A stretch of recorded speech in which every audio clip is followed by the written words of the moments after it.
Good afternoon. May I have your attention, please?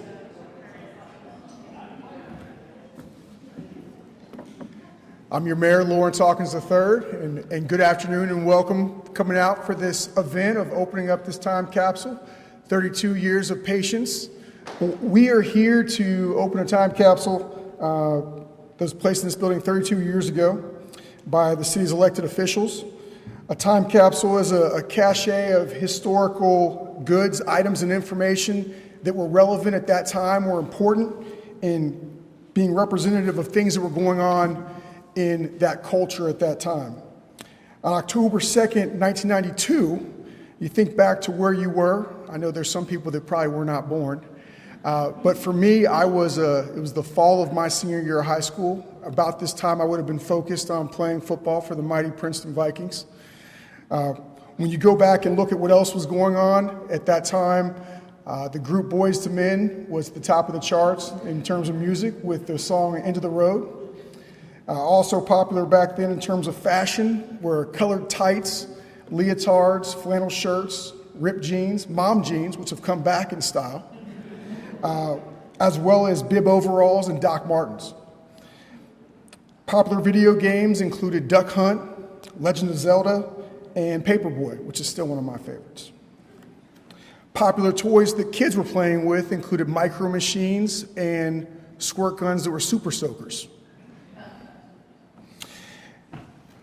I want to introduce former Mayor Webster to come up and talk a little bit about what was going on in the city of Springdale at that time, and specifically with regard to this wonderful building that we're in and what elected officials were thinking about when we went through and put this time capsule in there. We appreciate you guys coming out today.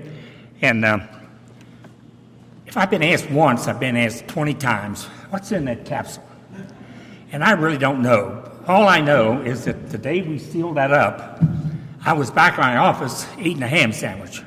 And I got distracted, and all of a sudden, the ham sandwich is gone. So I don't know. It could be in there, but we'll find out shortly. But seriously, just to sort of touch on some of the hot topics of the day, as I recall, and what I could dig out of the minutes, is that back in '92, we experienced the first liquor transfer that was transferred from outside the city, and we were all concerned, and I think I coined the phrase, we're not going to be a dumping ground for the rest of the state for liquor license. But anyway, it was for a pool hall, which I don't think even opened, but it occupied several council meetings. Also a hot topic back then in 92, 93, 94, that area, was a lot of talk about our history book. Well, we finally got that, thanks to Mr. Osborne back there, we finally got that printed, I think, in '06, Cecil. And so it was a long time coming. One of the biggest conversations or biggest topics is that, this is an absolutely marvelous facility. And I did weddings in here up until I was no longer mayor.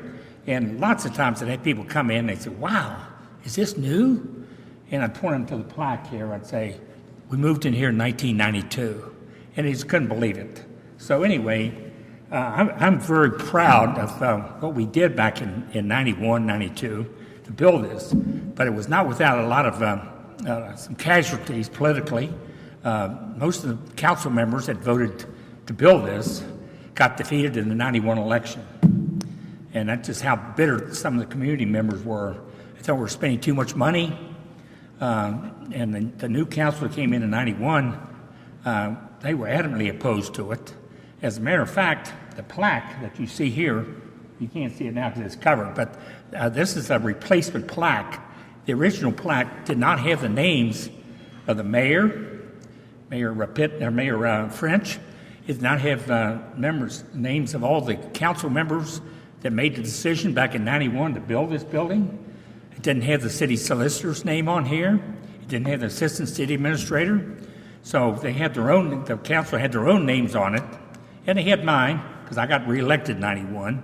No thanks to them. But anyway, the council was very bitterly divided. And so they put this plaque up there in '92, '93 maybe. But anyway, we just turned the other cheek and think, well, our day will come. So in 1995, a guy named Dora Webster ran for mayor and was successful. And between myself and Mr. Osborne, we tore down that plaque and we replaced it with the one you see now. You know, so I spent hours going through minutes to try to figure out exactly when it happened. And so I finally picked up the phone and called Cecil, and I said, Cecil, help me with this. I says, I can't see where we ever got approval from council to put that replacement plaque up. And he thought for a minute, and he says, Doral, he says, I think you and I just did it on our own.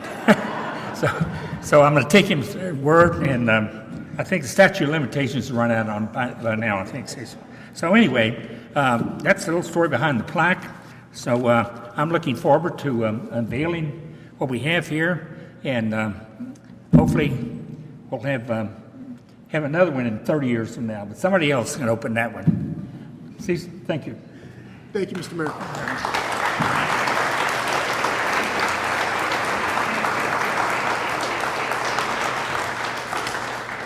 We'll go ahead and see what's back here.